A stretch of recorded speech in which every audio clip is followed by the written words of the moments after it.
मोमिन की वो गज़ल जो हमने बेगम अख्तर, मेहदी हसन, नैयरा नूर, बहुत से आर्टिस्ट की आवाज़ में सुनी, जिसमें एक लफ्ज़ आता है करार, जिसको हमने हमेशा समझा सुकून, पीस, कामनेस की तरह। बट यहाँ पे करार का मतलब है वो समझ, वो अग्रीमेंट, वो प्रॉमिस, वो वादा जो दो लोगों के दरमियान था कभी। तुम्हें याद हो कि ना याद हो का मतलब कि मैं नहीं भूली, और एक बहुत एहतराम के साथ इल्ज़ाम है कि तुम सब भूल गए।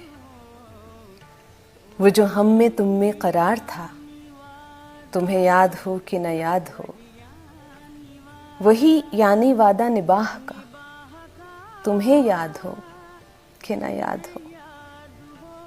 वो जो लुत्फ मुझ पे थे बेशतर, वो करम कि था मेरे हाल पर, मुझे सब है याद जरा जरा, तुम्हें याद हो कि न याद हो।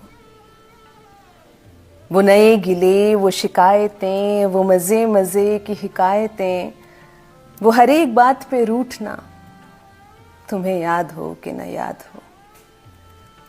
कभी बैठे सब में जुरू बरू तो इशारतों से ही गुफ्तगू, वो बयान शौक का बरमला, तुम्हें याद हो कि न याद हो। हुए इत्तफाक से गर बहम तो वफा जताने को दम बदम, गिलाए मलामत अक़रबा, तुम्हें याद हो कि न याद हो। कोई बात ऐसी अगर हुई कि तुम्हारे जी को बुरी लगी, तो बयां से पहले ही भूलना, तुम्हें याद हो कि न याद हो।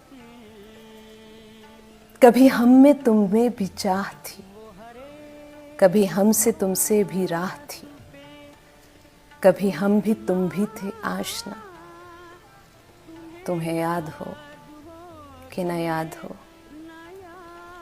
सुनो जिक्र है कई साल का कि किया एक आपने वादा था, सो निभाने का तो जिक्र क्या, तुम्हें याद हो कि न याद हो।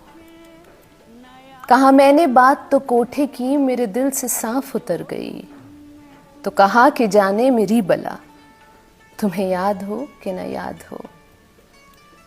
वो बिगड़ना वस्ल की रात का, वो न मानना किसी बात का, वो नहीं नहीं कि हरान अदा, तुम्हें याद हो कि न याद हो। जिसे आप गिनते थे आशना, जिसे आप कहते थे बावफा, मैं वही हूं मोमिन मुब्तला, तुम्हें याद हो कि न याद हो।